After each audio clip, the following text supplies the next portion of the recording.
There's a bird outside your window right now, and it knows more about you than you think. Not in the way a pet does, fed, named, dependent. This bird owes you nothing. It has no collar, no cage, no reason to stay. And yet, every single morning, it returns. Not by accident, not by hunger alone, but because over weeks, months, maybe years, it has been watching you. Your gait, your rhythm, the way you move through the yard, the tone of your voice drifting through the kitchen window. The hour you step outside, it has cataloged all of it. And here is what no one tells you. That bird has already placed you in a category. It has filed a quiet judgment about who you are and whether you are safe. Most people live their entire lives beside wild birds and never know this is happening. Never know that with one specific behavior, a 2-second gesture most humans never think to give, they could permanently shift that bird's perception of them. This is not mythology.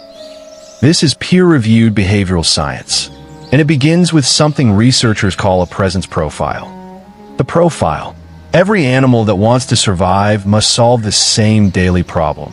What in this environment will kill me, and what will not?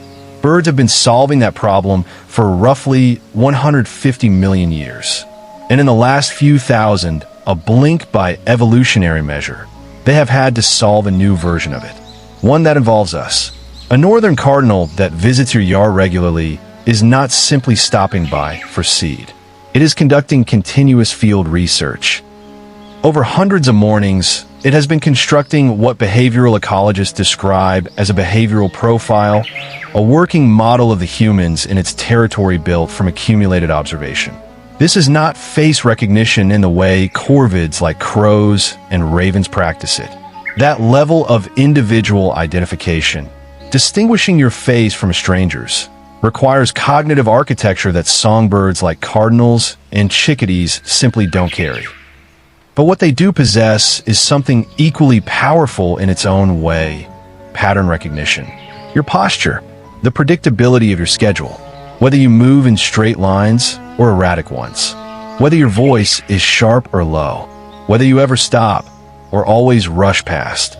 Every one of these details is behavioral data, and the bird in your yard has been collecting it without pause. Over time, that data consolidates into a classification. And for most people, the classification lands in one reliable place: safe background presence. You are not a predator. You do not lunge. You do not chase. You are, in the bird's operational language, a known non-threat. This sounds like a compliment. It is not quite one, because non-threat is not the same as known. And the difference between those two categories is where this story gets genuinely strange. The signal. Here is what the research actually shows, and why it stops most people cold the first time they hear it. A study published in Proceedings of the Royal Society examined how European magpies respond to human gaze. The setup was elegant in its simplicity. Researchers either looked directly at birds as they approached or deliberately averted their eyes. The results were unambiguous. Birds allowed humans who weren't watching them to come dramatically closer. When stared at directly, they flushed, took flight, significantly sooner. The birds were not just tracking whether a human was present. They were tracking where that human's attention was pointed. This gaze sensitivity is not a corvid quirk. It is wired into the nervous system of virtually every bird species on Earth, because the evolutionary reason for it predates modern birds entirely.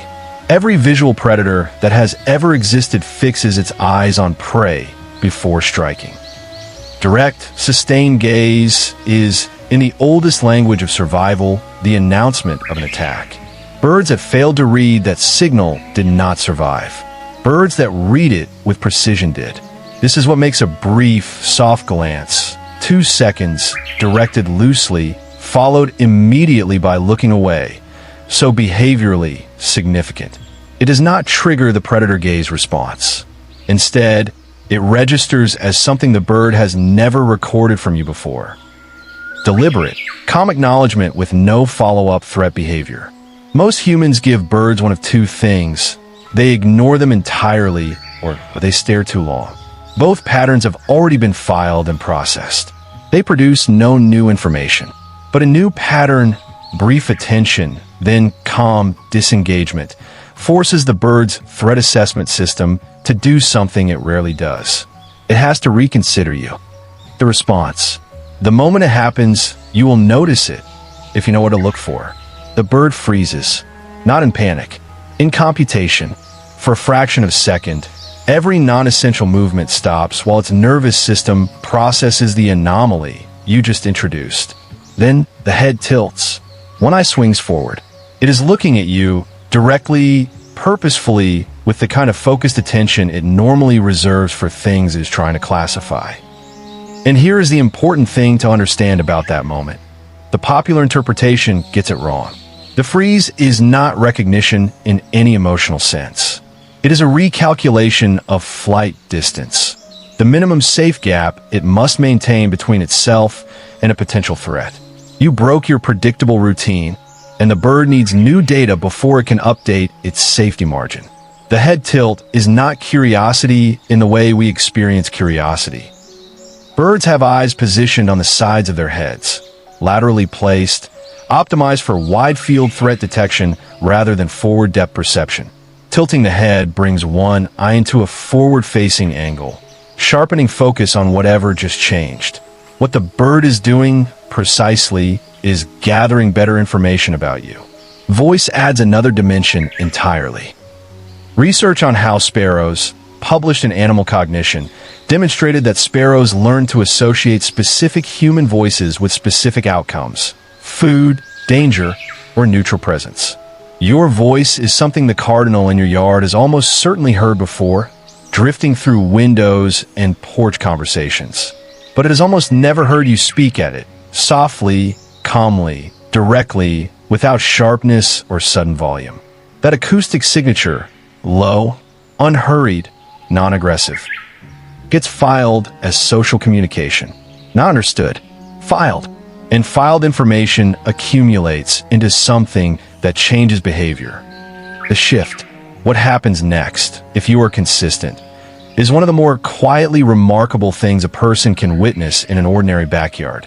Over days, then weeks, the bird's behavior begins to measurably change. It lingers longer when you are present. It returns to the feeder more reliably while you're nearby, rather than waiting until you've gone inside. Its alarm calls, the sharp, urgent chips that signal danger, reduce in frequency when it sees you specifically. The flight distance it maintains from you decreases. Gradually, incrementally, the margin of safety it calculates around your presence shrinks. The bird is not warming up to you in any emotional sense. It is doing something more precise than that. It is revising its risk model. The practical outcome, though, is real and observable. A bird that once scattered to the far edge of the yard the moment you open the door now stays on the fence post while you fill the feeder. It watches you. It does not flee. And that shift is a direct, traceable result of behavior you consciously chose. There's one more thing worth sitting with here, a detail that changes the weight of all of this. A northern cardinal lives an average of 3 years in the wild, though some reach 15. A black-capped chickadee averages 2.5. A robin, too. These are short lives lived in a state of near-continuous vigilance. Every hour, a calculation of risk. Every morning, a reassessment of the territory. The bird that has been visiting your yard for 2 years has been visiting it for most of its life. To a creature living on that scale, the difference between a yard felt as neutral and a yard felt as safe is not a small one. If this changed the way you see the birds in your yard, share it with someone who feeds them. And if you want more of the natural world explained in ways that actually make you stop and think, subscribe. There's so much more waiting for you here.